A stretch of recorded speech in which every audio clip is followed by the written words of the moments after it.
देखेंगे कैसे। आप देखिए, नीति शास्त्र हम देखते हैं। नीति शास्त्र,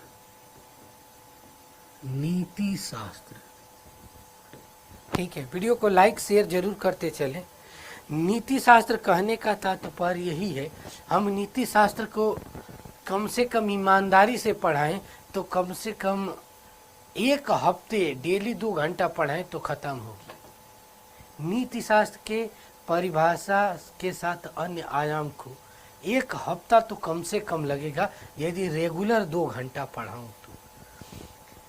भारतीय नीति शास्त्र, ये मेरी किताब है इस पर, भारतीय नीति शास्त्र, शास्त्र का स्वरूप, स्वरूप। और एक है पाश्चात्य, पाश्चात्य नीति शास्त्र। और पाश्चात्य नीति शास्त्र में 2 आयाम दिखाई पड़ते हैं, 2 आयाम दिखाई पड़ते हैं। पहला ग्रीक नीति शास्त्र, नीति शास्त्र, और दूसरा आधुनिक नीति शास्त्र, आधुनिक नीति शास्त्र, आधुनिक नीति शास्त्र। तो ये वाली मेरी किताब पब्लिश हो चुकी है, पब्लिश। और यूपीएससी या यूपीपीसीएस में ये वाला पोर्शन 80% है। 80% सिलेबस इसमें से पढ़ना है, 20% कुछ चीज़ें यहाँ से पढ़ना है। नहीं तो बीए एमए में जो लोग पढ़ते हैं उनके लिए ये सारी चीज़ें हैं। तो आज का जो टॉपिक है भारतीय नीति शास्त्र, इस आयाम पर हम बात करेंगे। हम कैसे चलेंगे, इन चीज़ों को हम थोड़ा सा ध्यान से पढ़ें और समझेंगे, देखेंगे कौन कौन से आयाम है यहाँ पर।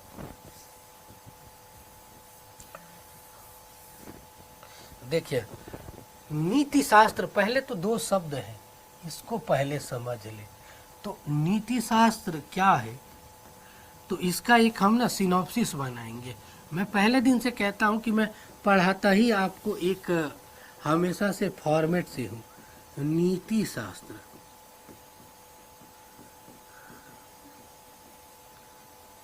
की भूमिका, भूमिका,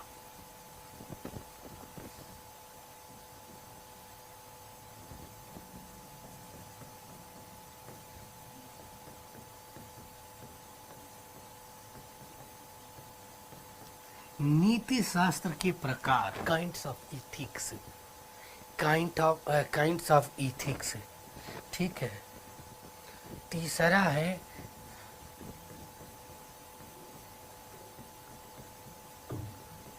क्षेत्र, नीति शास्त्र का क्षेत्र, तीसरा। चौथा क्या होगा, नीति शास्त्र का अन्य आयाम, नीति शास्त्र आयाम। पांचवा है नीति शास्त्र का अन्य विषय से संबंध।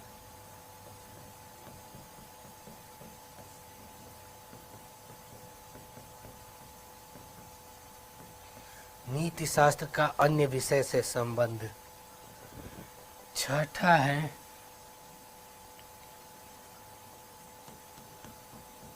नीति शास्त्र का व्यवहारिक महत्व, नीति शास्त्र का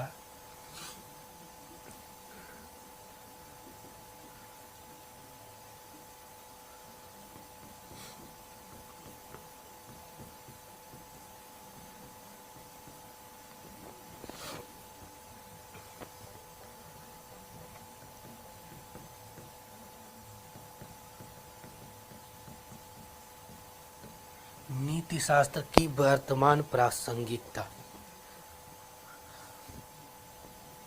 ये छठा है, ये सातवां है, और इसी के अंतर्गत थोड़ा सा निष्कर्ष पढ़ेंगे। मैंने आप लोगों से पहले ही कहा था कि नीति शास्त्र इतना, हितेश खारे, गुड इवनिंग मेरे लाल, गुड इवनिंग दिलीप, सभी लोगों को गुड इवनिंग। सभी लोग वीडियो को इसी तरीके से लाइक शेयर कर। मैंने आप लोगों से अभी कहा था कि नीति शास्त्र को यदि व्यवस्थित पढ़ना हो तो कम से कम आपको 1 हफ्ता लगेगा। अब देख लीजिए, यह पॉइंट 1 है, यानी एक दिन ये, दूसरे दिन ये, तीसरे दिन ये, चौथे दिन ये, पांचवें दिन ये, पांचवें दिन ये, छठे दिन ये, सातवें दिन ये।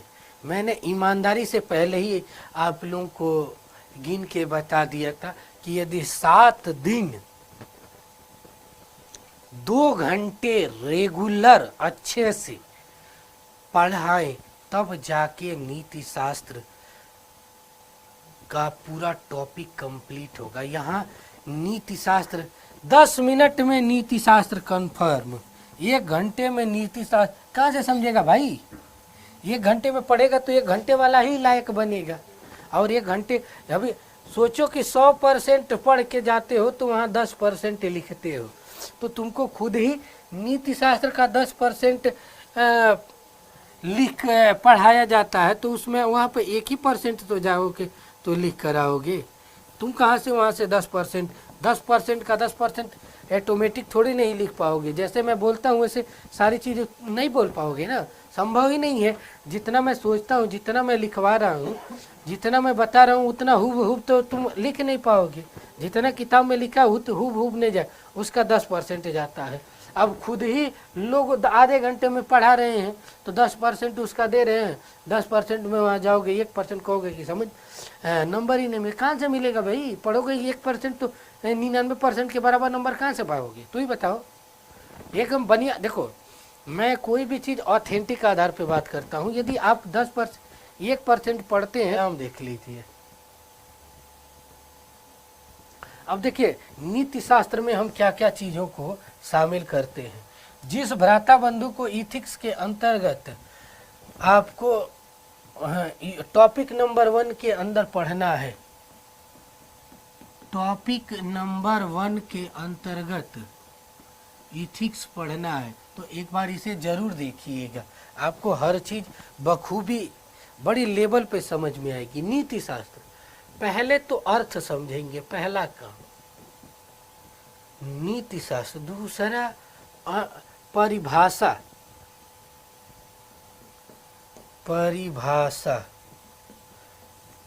दूसरा परिभाषा समझेंगे। तीसरा क्या है? नैतिक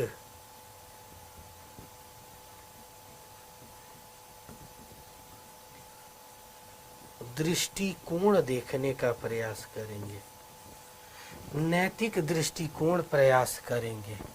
ठीक है। चौथा क्या करेंगे? नीति शास्त्र के संबंध में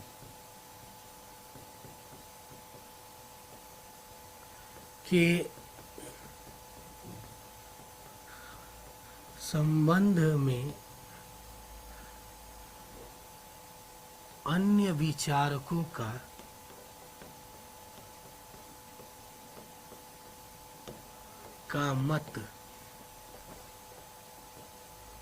मत देखेंगे,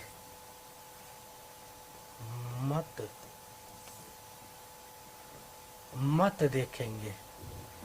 नेक्स्ट क्या करेंगे?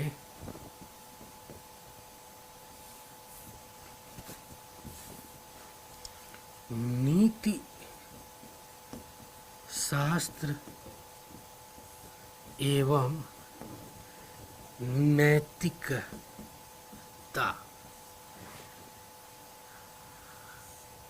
में संबंध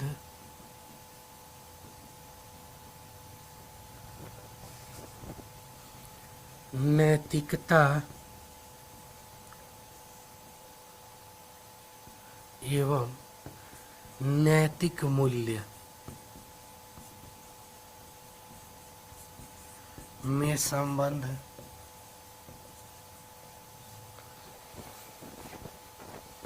नैतिकता के साथ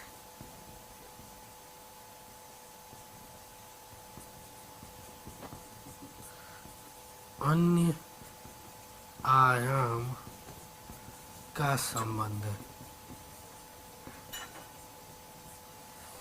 इतने चीजें करेंगे तब जाके नैतिकता की डिफिनीशन कंप्लीट होगी। नीति शास्त्र की भूमिका के अंतर्गत इतनी चीजें, नीति शास्त्र की अर्थ समझेंगे, परिभाषा देखेंगे, नैतिक दृष्टिकोण देखेंगे, उसके बाद नीति शास्त्र का अन्य विचारकों का मत क्या है ये जानेंगे, नीति शास्त्र और नैतिकता में संबंध क्या है ये समझेंगे, नैतिकता और नैतिक मूल्य में क्या संबंध है ये चीज़ें देखेंगे, फिर नैतिकता के साथ अन्य विषयों के अन्य आयाम का क्या संबंध है, तब जाकर हम किस एक हद पर ये पहुँचेंगे कि हम नीति शास्त्र के हर आयाम को सूक्ष्मता से देखा समझा। अब इतने से तब लगेगा कि आपने इथिक्स के पूरी तरीके की चीज़ों को बखूबी समझ लिया है। अब आप कल्पना कर सकते हैं कि हमारा दृष्टिकोण आपका कहाँ तक समझाना है, आप पढ़ते कहाँ हैं, हमको कहाँ ले जाना है। जब वहाँ से इन चीज़ों को ऑब्जर्व करेंगे तो आपका दृष्टिकोण व्यापक होगा। ठीक है, तो हमेशा इस दृष्टिकोण को देखना होगा। जो ऐसी चीज़ें हैं कोर है, एथिक्स पेपर की ये दो चीज़ें कोर है, इनको यदि समझ लिए सूक्ष्मता से तो आप एथिक्स वाले पेपर के हर चीज़ों को, यानी 12 टॉपिक है एथिक्स में, 12 टॉपिक हैं, 12 टॉपिक में से 2 टॉपिक ऐसे हैं जिसका संबंध 10 टॉपिक से है। यानी इन दोनों टॉपिक को निकाल दिया जाए तो यह संभव ही नहीं है कि आप 12 इथिक्स में टोटल, इथिक्स में टोटल 12 टॉपिक है, 12 टॉपिक है, और 12 टॉपिक में से टॉपिक नंबर 1 और टॉपिक नंबर 5 ऐसे टॉपिक हैं जो पूरी संरचना, पूरी इथिक्स एप्टीट्यूड को एक नई दिशा दे देते हैं। और इनको सूक्ष्मता में नहीं समझे तो आपके पूरे दृष्टिकोण को भी नई दिशा देते हैं, एक समझ की तरफ, एक ना समझ की तरफ। हम अब इन चीज़ों पे सूक्ष्मता से बात करेंगे। अर्थ देखते हैं, आप यहाँ से शब्द के तोड़कर, शब्दों को तोड़कर जो परिभाषा बना लेगा वो जीवन में कभी भी रटेगा नहीं। और फिलॉसफी और एथिक्स हमेशा एक ऐसा दृष्टिकोण प्रदान करती है जहाँ शब्दों को तोड़कर अन्य दृष्टिकोण से लागू किया जाता है। यानी अर्थ देखिए, नीति धन शास्त्र से बना है। नीति का मतलब होता है रिवाज, रिवाज या प्रचलन, चलन में लागू नियम। नहीं, हम कहते हैं कि यह नीति है कि आपको यह कार्य करना होगा। हम कहते हैं कि भारत की नीति है कि वैश्विक दृष्टिकोण अपनाना ही पड़ेगा। आखिर ये क्यों कहते हैं कि हमें वैश्विक दृष्टिकोण, वसुधैव कुटुंबकम की भारत की जो विदेश पॉलिसी है वह हमेशा वसुधैव कुटुंबकम की भावना पर आधारित है। यानी भारत की जो अंतर्राष्ट्रीय संबंध की जो दृष्टिकोण है वह वसुधैव कुटुंबकम के सिद्धांत पर चलती है। तो ये वसुधैव कुटुंबकम क्या है? एक भारतीय लोगों के जीवन जीने का आयाम है, तरीका है, नीति है, प्रचलन है। इसे कई नाम से जाना जाता है। कुछ लोग नियम कहते हैं, कुछ लोग रिवाज कहते हैं, कुछ लोग प्रचलन कहते हैं। यदि हम आपसे एक बात कह दें, ध्यान से सुनिएगा, यदि हम बात कहें कि बड़ों का पैर छूना, बड़ों का पैर छूना हमारे यहाँ नियम है, नियम है, रीति है, रीति है, बड़ों का सम्मान करना हमारी नीति है।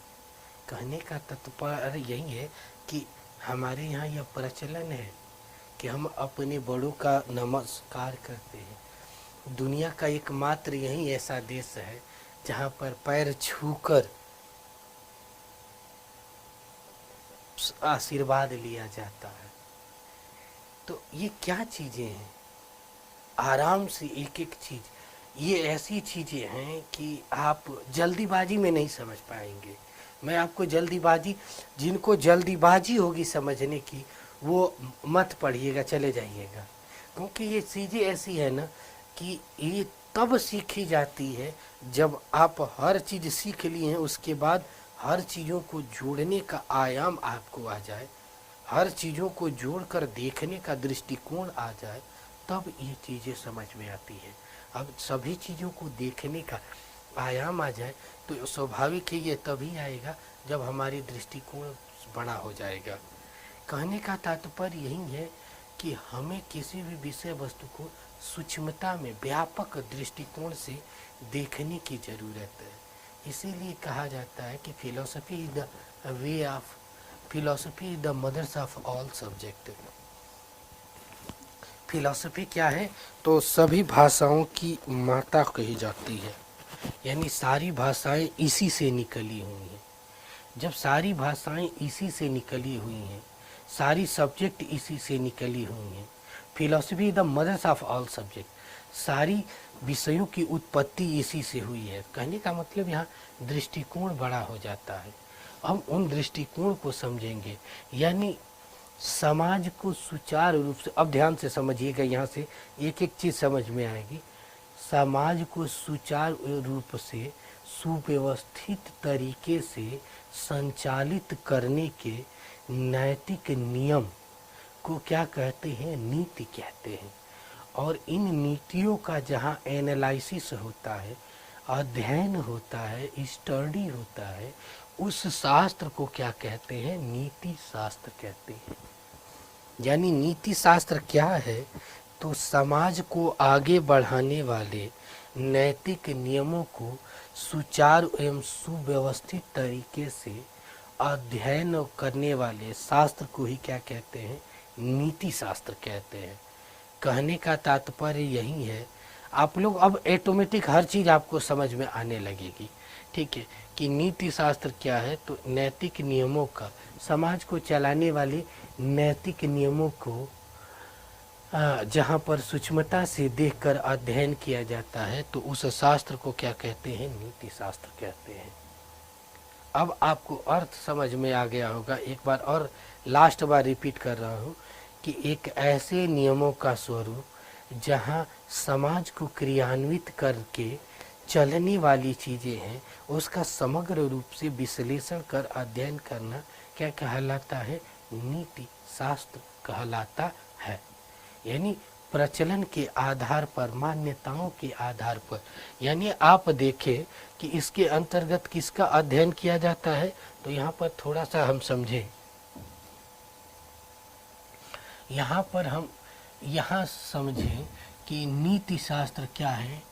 यहाँ पर ध्यान से देखिएगा, नीति शास्त्र, नीति धन शास्त्र, और नीति का अर्थ होता है रिवाज, प्रचलन या नैतिक,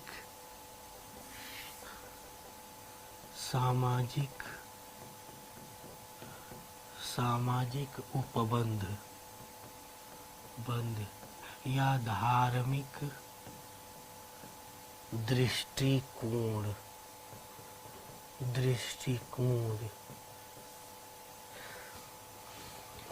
या मानवीय दृष्टिकोण।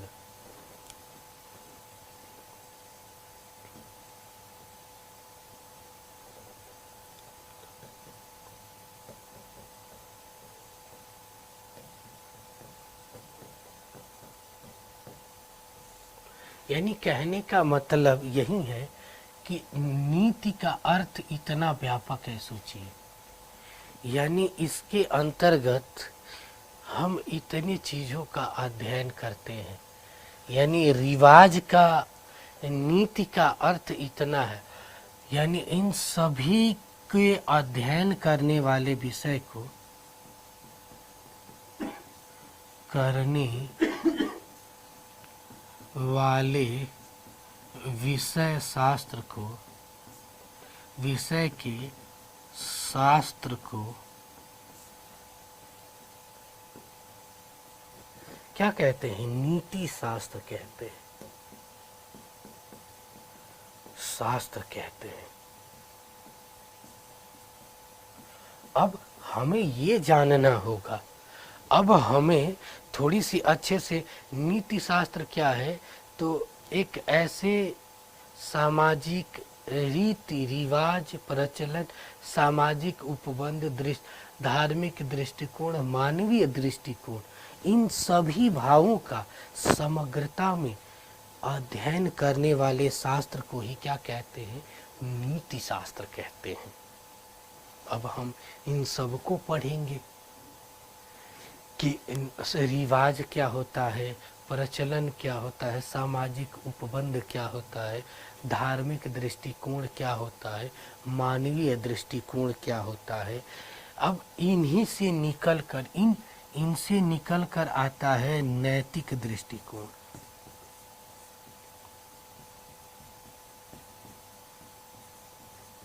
और इस नैतिक दृष्टिकोण का सार्वभौमिक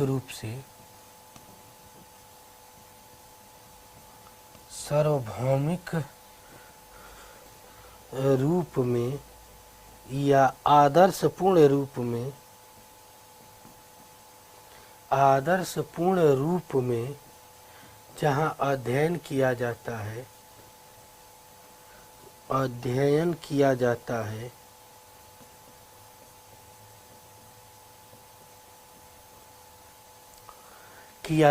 है, उसे हम क्या कहते हैं? नीति शास्त्र कहते हैं। उसे ही हम नीति शास्त्र कहते हैं। यानी प्रचलन युक्त मानवीय दृष्टिकोण का सूक्ष्मता से मूल्यांकन करके लागू करना ही मानवीय दृष्टिकोण कहा जाता है। अब ध्यान से हमें समझना होगा, ठीक है। अब हम नेक्स्ट परिभाषा पे चलेंगे, यहाँ पे देखेंगे। अब यहाँ से हमें परिभाषा निश्चित हो जाएगी कि परिभाषा क्या है। तो हमारी परिभाषा क्या है? अब यहाँ से हम परिभाषा समझेंगे कि एक ऐसे नैतिक नियमों का समूह, एक ऐसे रीति रिवाज, प्रचलन, मानवीय विषय वस्तुओं का दृष्टिकोण जहाँ से विश्व के सभी आयाम को सूक्ष्मता में देखने का दृष्टिकोण प्रदान होता है। तो इस दृष्टिकोण, इस शास्त्र को ही क्या कहते हैं? नीति शास्त्र कहते हैं। ये हो गई व्यवहारिक परिभाषा। अब हम सैद्धांतिक परिभाषा देखेंगे। तो देखो, परिभाषाएं भी दो प्रकार की होती है। एक सामाजिक और दूसरा सैद्धांतिक। सामाजिक क्या होती है? सामाजिक क्या होती है? जो आम बोलचाल के दृष्टिकोण में, भाषा में उसका मूल्यांकन किया जाता हो, उसे सामाजिक दृष्टिकोण कहते हैं। जबकि दूसरा होता है व्यवहारिक दृष्टिकोण, सैद्धांतिक दृष्टिकोण। सैद्धांतिक क्या होता है? जो ऑफिशियल होता है, जिसको पूरी मान्यता। तो ऑफिशियल, यहाँ से परिभाषा हम दो देखेंगे। यानी परिभाषा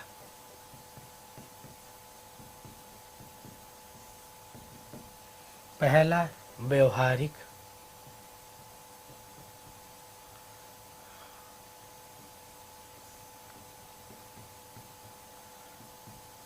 परिभाषा और दूसरा सैद्धांतिक।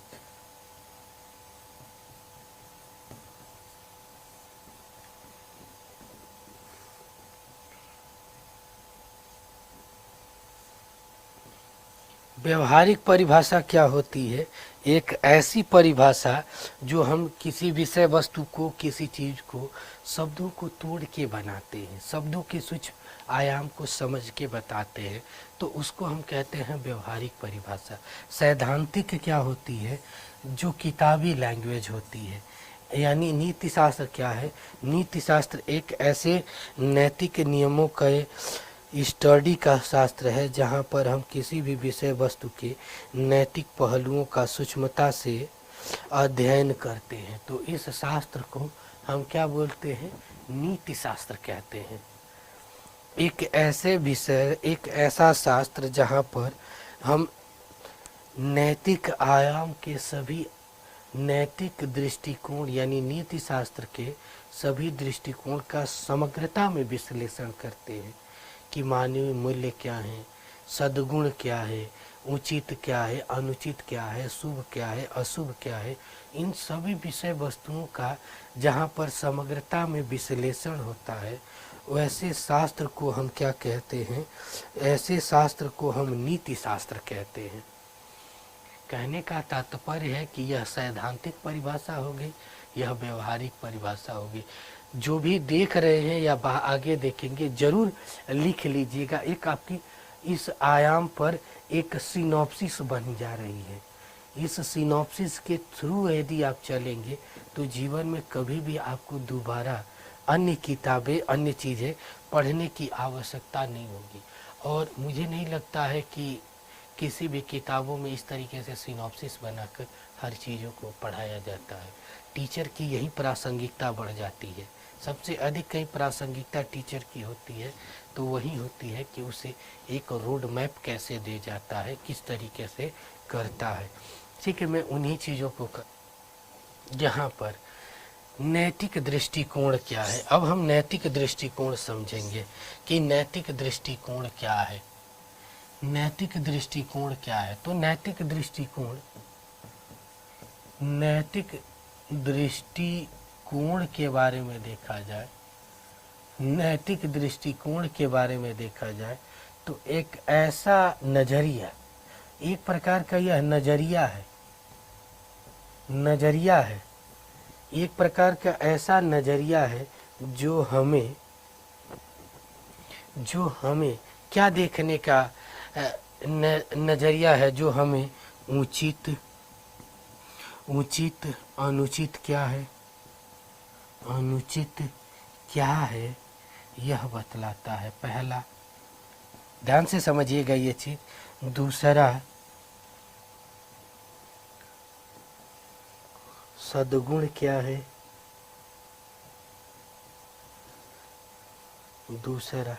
तीसरा, पाप क्या है, पाप और पुण्य क्या है, लाभ और हानि क्या है। तीसरा, चौथा हो गया। पांचवा, सही है या गलत है, छठा, नैतिक है या अनैतिक है। ये सारे आयाम को जहाँ से हमें पता चलता है तो इस चीज़ को ही, अच्छा बहुत बढ़िया, धन्यवाद। आगे डेली आया करो आप लोग ना, डेली पढ़ा करो। इसमें जो लोग यूपीएससी की तैयारी कर रहे हैं वो भी इसका लाभ उठा सकते हैं, क्योंकि यहाँ पे सूक्ष्मता से हम हर चीज़ को पढ़ाएंगे। जो बीए एमए के लड़के हैं, जो बीए कर रहे हैं, इनका जो एथिक्स है वो भी पढ़ेंगे तो हर चीज़ विस्तृत समझ में आएगी। जो एमए के हैं उन्हें भी फिलॉसफी में पढ़ना होता है, वो भी देख सकते हैं। जो यूपीएससी के हैं, यूपीपीसीएस के हैं, उनके लिए भी, क्योंकि इस तरीके से आपको बहुत कम किताबों में मिलता है। अब हम हर चीज़ में उचित अनुचित कैसे ढूंढते हैं? हम किसी भी विषय को कहते हैं या उचित है या अनुचित है। जैसे हम ये कहें कि हमारा पढ़ाना उचित है या अनुचित है, तो यह किस पे निर्भर करता है? तो हमारी सापेक्षता लाभ पर। कहीं ना कहीं मनुष्य के स्वार्थपूर्ण दृष्टिकोण ने ऐसा आयाम दिया है जहां हम सही गलत, उचित अनुचित, पाप पुण्य, सबका निर्धारण किस पर करते हैं? तो केवल और केवल क्या आधार है? तो अपने स्वहित के आधार पर। यानी स्वहित के आधार पर ही हम तय कर देते हैं कि यह विषय वस्तु सही है, यह विषय वस्तु गलत है, यह विषय वस्तु अनुचित है, यह विषय वस्तु अनुचित है, यह हमारे लिए पाप है, यही हमारे लिए पुण्य है। जैसे हम मानते हैं कि मांस मदिरा पीना गलत है, ठीक है। यदि मदिरा पीना गलत है, शराब पीना गलत है, तो शराब बनाने वाले के लिए भी गलत होना चाहिए। और उसके लिए तो आप देखते हैं कि शराब बनाता है तो उसे लाभ होता है, 2 पैसा मिलता है, तो उसके लिए तो वो सही हो गया ना। वो उसे रोजगार मिला, पेट जीने खाने का एक आधार मिला। जो पीता है उसके लिए गलत है। यानी कहने का मतलब क्या है कि नैतिक जो दृष्टिकोण है वह क्या दिखाती है? सापेक्षता का गुण दिखाती है कि कोई भी विषय वस्तु सही होगी गलत होगी, वह किस पे निर्भर करती है? एक दूसरे की सापेक्षता के आधार पर। यदि वह सापेक्ष है तो वह सही है, यदि निरपेक्ष है तो वह गलत है। यानी किसी भी जगह पर सही गलत का निर्धारण किससे होता है? सापेक्षता निरपेक्षता के आधार पर। अब दूसरा चीजें होता है, आप देखे होंगे कि नीति शास्त्र हमेशा, सदैव, मैं बोल रहा हूँ यहाँ पे शब्दों को समझना, सदैव क्या है? एक आदर्श पूर्ण अवस्था की परिकल्पना करता है। अवस्था की परिकल्पना करता है,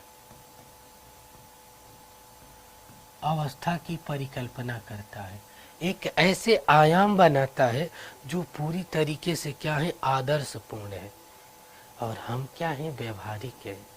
तो हमें समाज को एक ना आईना दिखाता है कि बेटा तुम यहाँ पे हो, तुझे यहाँ तक पहुँचना है। यानी आदर्शता की पैमाना यहाँ पर है, हम यहाँ पे हैं, तो यहाँ से यहाँ कैसे पहुँचोगे?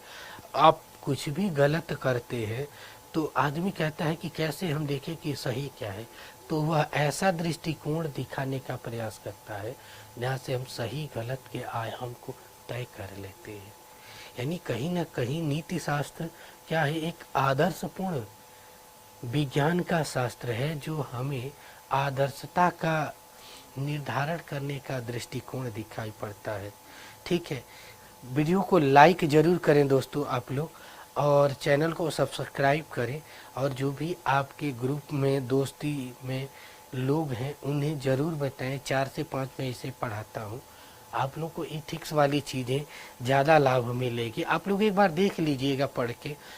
थोड़ा सा मैं आराम से, दूसरे जैसे मैं चिल्ला के नहीं पढ़ा पाऊँगा, क्योंकि ये चीज़ ही होती है प्यार से समझने की, आदर्शता की। मैं बात कर रहा था कि आदर्शता का नीति शास्त्र क्या करती है? हमें एक दर्पण देती है जिसमें हम अपने आप को देख के खुश होते हैं और नाखुश होते हैं।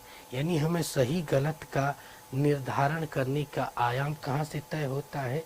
तो नीति शास्त्र में होता है। यानी इसका जैसे एग्जाम्पल के तौर पर देखें, उदाहरण के तौर पर देखें तो राम इनको कहा गया है मर्यादा पुरुषोत्तम राम, यानी भगवान राम। यह संपूर्ण मानव जाति के नैतिक आयाम को किस तरीके से जीवन जीना है, कैसे रहना है, कैसे किसी कार्य को सही दृष्टिकोण से संपन्न करना है, किस तरीके से सुचारुबद्ध तरीके से व्यवस्थित करके चलना है, इन सब का निर्धारण करने का दृष्टिकोण जहाँ प्रदान होता है, उस दृष्टिकोण का नाम ही क्या कहते हैं? नीति शास्त्र है। हम एक साधारण मनुष्य हैं, मनुष्य हैं। हमारा लक्ष्य कहाँ तक है, इस अवस्था तक पहुँचना है। नीति शास्त्र कैसे नियम देती है, तो मर्यादा राम जैसे, भगवान राम के आचरण के जैसा कार्य करने का दृष्टिकोण जहाँ प्रदान होता है, उसको हम क्या कहते हैं, नीति शास्त्र कहते हैं। यानी नीति शास्त्र यहाँ है कि पूरी की पूरी आदर्शता पूर्ण की बात करता है, और हम क्या करते हैं, व्यवहारिकता में है।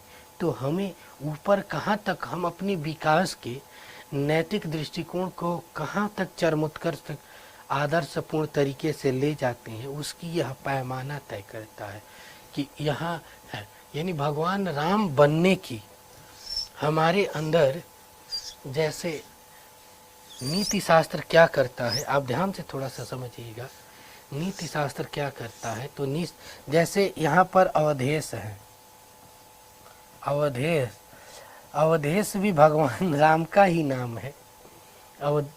तुलसी बाबा इनके बारे में, जो अवध के ईश है उसे अवधेश कहा जाता है। अवध के ईश भगवान राम को कहा गया है, यह है राम है, ठीक है। तो अवधेश यहाँ से अपने कर्तव्यों तक यहाँ तक कैसे पहुँचेंगे, इसका जहाँ पर निर्धारण होता है, उस मार्ग को, उस शास्त्र को, यानी यहाँ से यहाँ पहुँचने के लिए मार्ग में जो जो कार्य आपको करना पड़ेगा, जिन सीढ़ियों से आपको नैतिक सीढ़ियों से जाना पड़ेगा, उन सभी सीढ़ियों का जहाँ पर अध्ययन किया जाता है, उसी का नाम है नीति शास्त्र। शायद समझ में अब आ गया होगा कि नीति शास्त्र क्या है। तो नीति शास्त्र एक ऐसा शास्त्र है जहाँ पर हम आदर्श पूर्णता की अवस्था को देखने समझने की तरफ पहुँचते हैं, अग्रसर करते होते हैं। यानी आदर्शता की उच्चतम पैमाना को छूने का दृष्टिकोण जहाँ मिलता है, उसी को नीति शास्त्र कहते हैं। यानी यहाँ क्या है, यह व्यवहारिक दुनिया है, यह व्यवहारिक दुनिया है, यह व्यवहारिक दुनिया है, यह आदर्शपूर्ण दुनिया है। यह क्या है, आदर्शपूर्ण दुनिया, आदर्शपूर्ण दुनिया। तो जिस प्रकार से आदर्शपूर्ण दुनिया, व्यवहारिक दुनिया में बहुत सी कमियां होगी, इन कमियों को सुधार कर मनुष्य कहाँ तक पहुँच सकता है, उसके सारे आयाम को कहीं देखने का दृष्टिकोण मिलता है, तो वह नीति शास्त्र के अंतर्गत ही मिलता है। मैंने आप लोगों से पहले ही दिन कहा, पहले ही स्टार्ट करने से पहले कहा था कि मुझे एक टॉपिक को डिस्कस करने में कम से कम 2 घंटा लगेगा, ईमानदारी से अच्छे तरीके से पढ़ाएं। तो आप देख लीजिए, 1 घंटे के अंतर हम नीति शास्त्र के केवल परिभाषा और नैतिक आयाम को ही समझते रह गए। अब जाके एक सापेक्ष दृष्टिकोण बना है कि नीति शास्त्र है क्या। अब 1 घंटे के अंदर जो हम लोगों ने मूल चीज़ समझा, अब उन चीज़ों को हम थोड़ा सा बता दें कि नीति शास्त्र क्या है। तो एक ऐसी दृष्टिकोण, आदर्श पूर्णता को प्राप्त करने का ऐसा नज़रिया जहाँ से व्यवहारिक दृष्टिकोण चरमोत्कर्ष को प्राप्त करने की इच्छा रखता हो या पहुँचने की कल्पना रखता हो, तो इस प्रकार के नैतिक आयाम को समझना, जानना, उसे प्राप्त करना ही नीति शास्त्र का वास्तविक उद्देश्य है। यही वह मार्ग है जो यहाँ से आपको ऊपर उठा के ले जाता है। यानी यहाँ से यहाँ पहुँचाने का जो दृष्टिकोण होता है, वह कहाँ होता है, नीति शास्त्र के अंतर्गत होता है। हमें इन चीज़ों पर गौर करना होगा, क्योंकि नीति शास्त्र का जो दृष्टिकोण इतना संक्षिप्त नहीं है, इतना शॉर्ट में नहीं देख सकते हैं